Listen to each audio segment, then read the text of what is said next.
सुप्रभात बच्चों, कल हमने कुछ विराम चिन्हों के बारे में जानकारी प्राप्त की थी। आज हम उसके आगे के विराम चिन्हों के बारे में जानकारी प्राप्त करेंगे।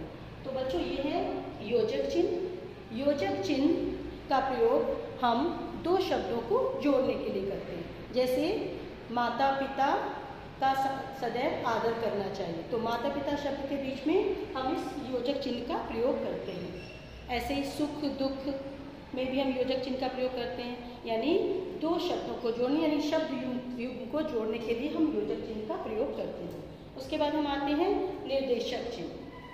बच्चों, जहाँ पर हम किसी बात को स्पष्ट करते हैं, निर्देश देते हैं, वहाँ पर हम निर्देशक चिन्ह का प्रयोग करते हैं। जैसे लोकमान्य तिलक ने कहा था, स्वतंत्रता हमारा जन्मसिद्ध अधिकार है, तो वहाँ पर लोकमान्य तिलक ने कहा था, वहाँ पर उसके आगे हम निर्देशक चिन्ह का प्रयोग करेंगे। फिर हमारा आता है विवरण चिन्ह। किसी बात का विवरण देने के लिए हम विवरण चिन्ह का प्रयोग करते हैं। जैसे हमारा शरीर 5 तत्वों से मिलकर बना है, तो बना है के आगे हम विवरण चिन्ह का प्रयोग करेंगे और उसका लिख देंगे क्षितिजल पावक गगन समीरा। तो ये हमारा विवरण चिन्ह का उदाहरण था। अगला आ गया हमारा कोष्ठक।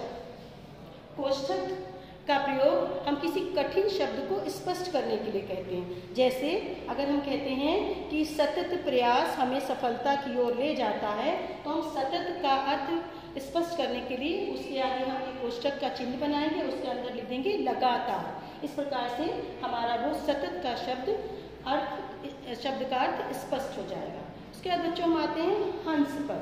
लिखते समय बच्चों कई बार हम देखते हैं कि हमसे कोई शब्द छूट जाता है, तो उस शब्द को लिखने के लिए हम हंस पद चिन्ह का प्रयोग करते हैं। जैसे हमने लिखा कि मुझे विद्यालय जाना है, और हम बीच में मुझे के आगे कल शब्द अगर हमारा छूट गया तो हम हंस पद का प्रयोग करेंगे और वहाँ पर लिख देंगे, हंस पद का प्रयोग करके यहाँ पर लिख देंगे कल।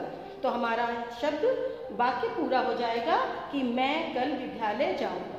उसके बाद हम आते हैं रेखांकन। बच्चों, इससे आप भली प्रकार परिचित हैं, बस अंतर केवल ये है कि यहाँ पर हमने इसको हिंदी में लिखा है अंडरलाइन।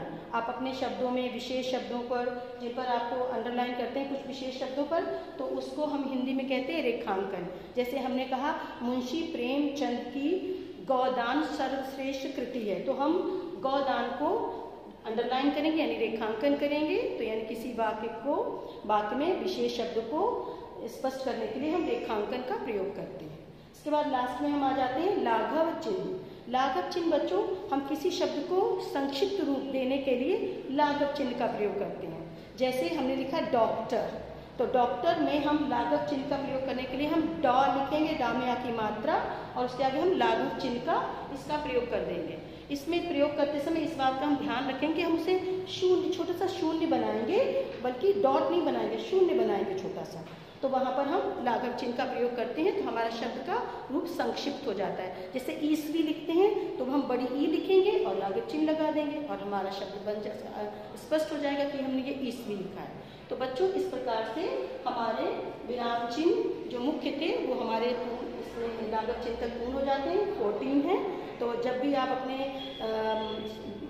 कहानी लिखेंगे, कोई अनुच्छेद लिखेंगे, तो उस समय आप ध्यान देंगे कि हम विराम चिन्हों का उचित प्रयोग करें, क्योंकि विराम चिन्हों के अनुचित प्रयोग से हमारा अर्थ स्पष्ट नहीं होता।